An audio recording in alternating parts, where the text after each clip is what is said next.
안녕하세요. DNA 입시연구소에서 논구술 강의를 맡고 있는 이태재 강사입니다.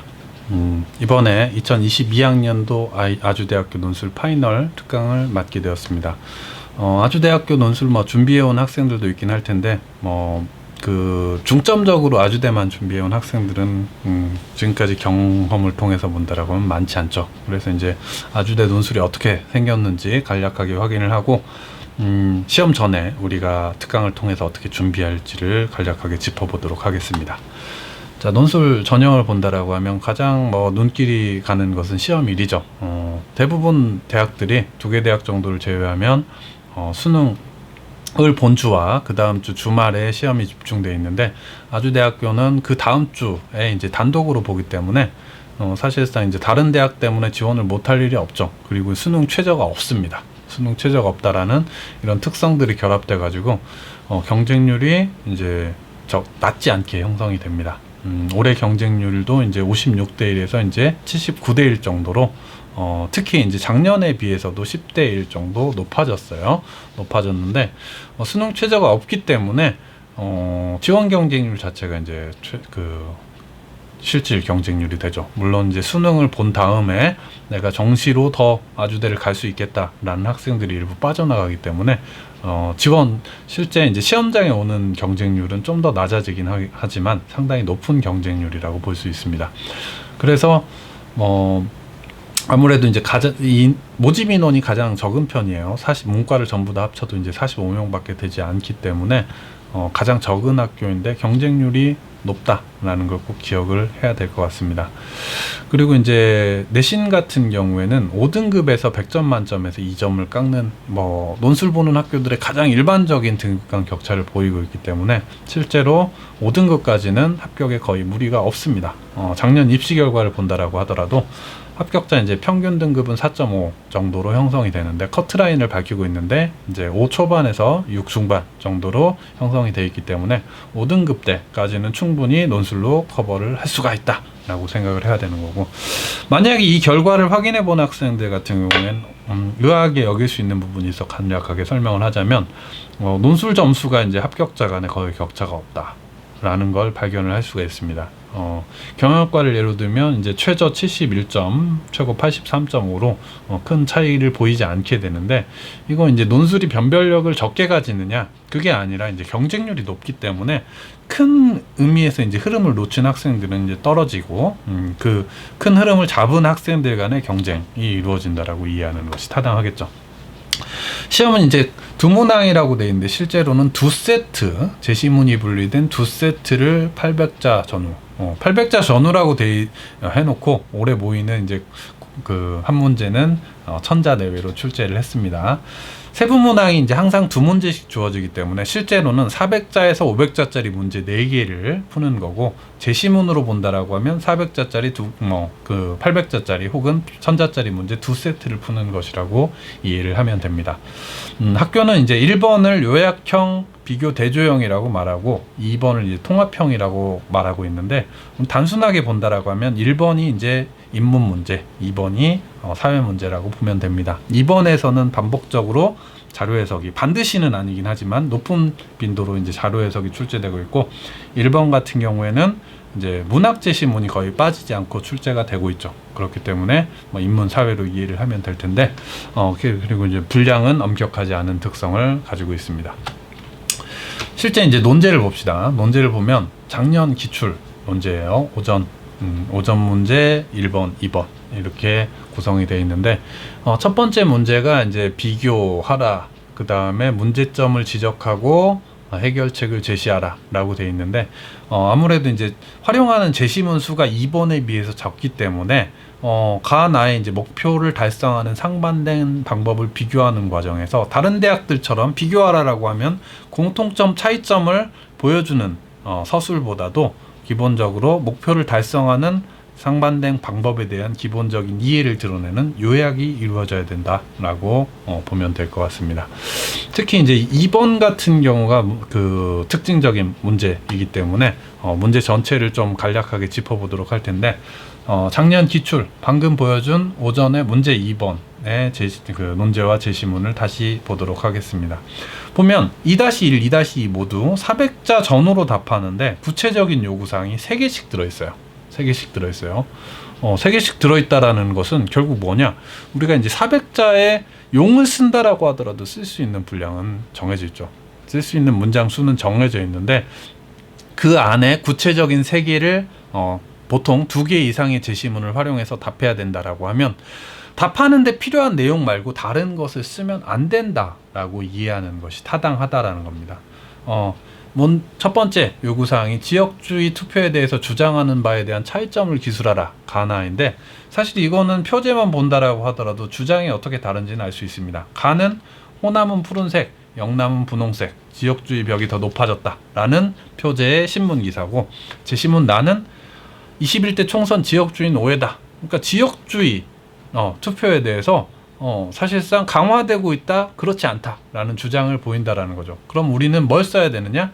어떤 근거를 들어서 라는 정도를 파악한다라고 하면 첫 번째 요구사항은 다 해결됐다라고 볼 수 있을 거고, 두 번째 요구사항 같은 경우에는 두 시각의 공통점을 기술하라고 했어요. 그러면 1과 2를 합쳐가지고 우리가 일반적으로 공통점 차이점을 비교라고 하죠. 비교하라는 건데, 여기는 하나의 제약 조건이자 힌트가 다를 통해 기술하라고 주어졌습니다. 그러면 우리가 가나를 들여다보면서 뭐가 같지? 라는 것이 아니라 다음 페이지에 있는 제시문 다를 보면서 다를 통해서 본다라고 하면 두 제시문의 공통점은 뭘까? 라는 걸 파악하라는 건데, 밑줄을 몇 개 그어놨습니다. 상당히 긴 제시문이긴 한데, 자, 첫 번째 밑줄.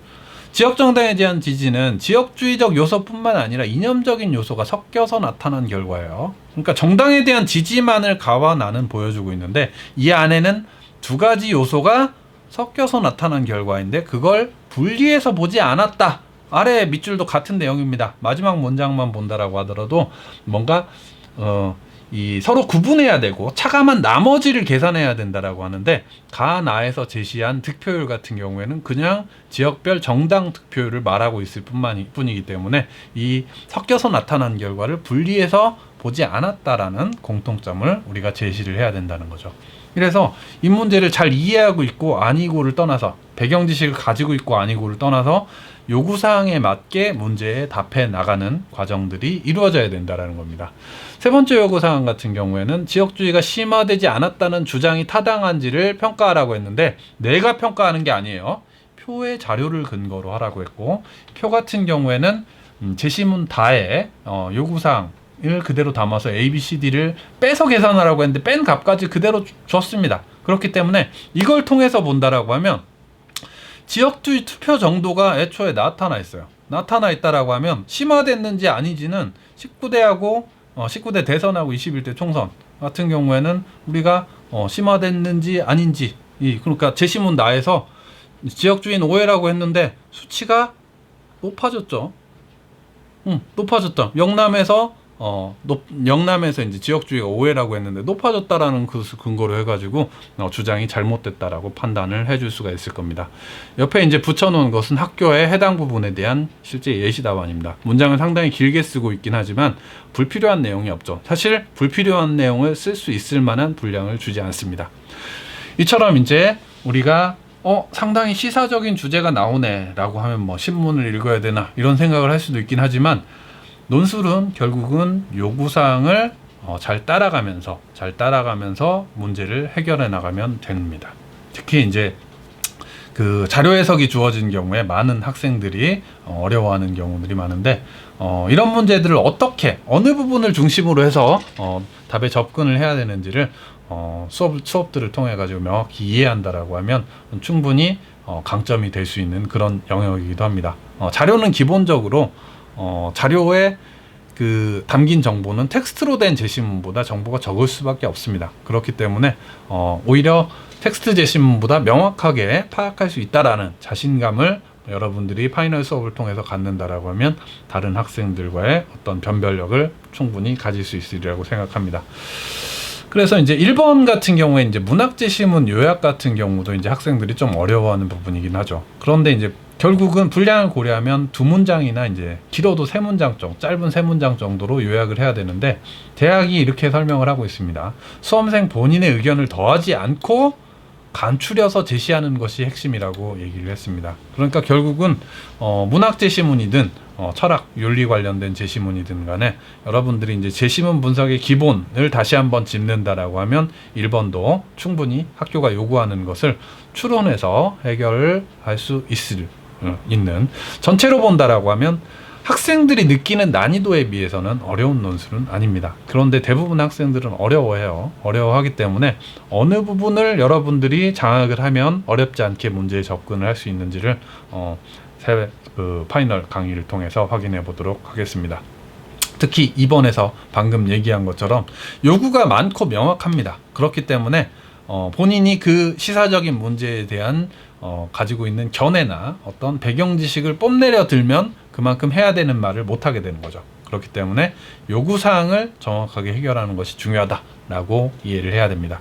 그리고 분량은 상당히 범위를 넓게 주는 편이에요. 400자 플러스 마이너스 100자 혹은 500자 플러스 마이너스 150자로 넓게 주어지는 편이긴 하지만 범위를 한 자라도 넘어서는 순간 5점을 감점해 버립니다. 5점을 감점하면 아까 점수를 보면 알겠지만 무조건 떨어져요.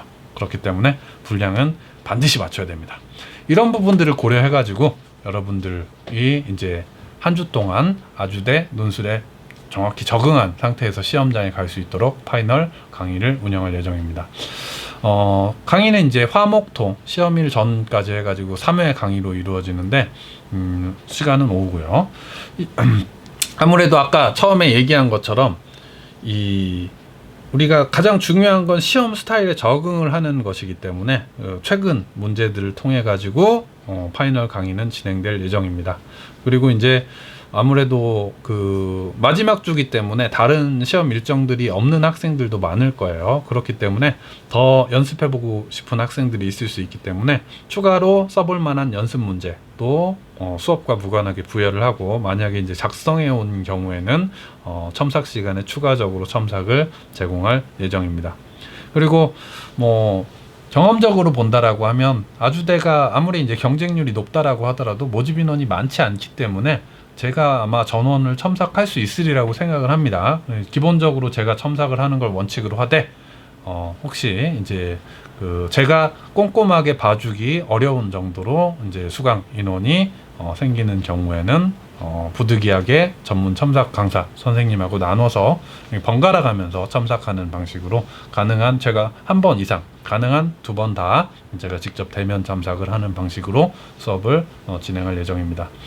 이 시험이 끝나면 수시 입시는 거의 끝난다라고 봐야죠. 그러니까 첫째 주, 둘째 주 여러 대학들의 이제 시험을 보느라고 이제 상당히 지친 시점에서 수업을 듣게 되는 것이긴 하지만 이 한 주를 잘 보냈을 때 여러분들이 이제 올해 입시에서 더 좋은 결과를 얻을 수 있다라는 걸 분명히 인식하고 저와 함께 좋은 결과를 만들기 위해서 해나갔으면 좋겠습니다. 그럼 강의실에서 보도록 하겠습니다. 감사합니다.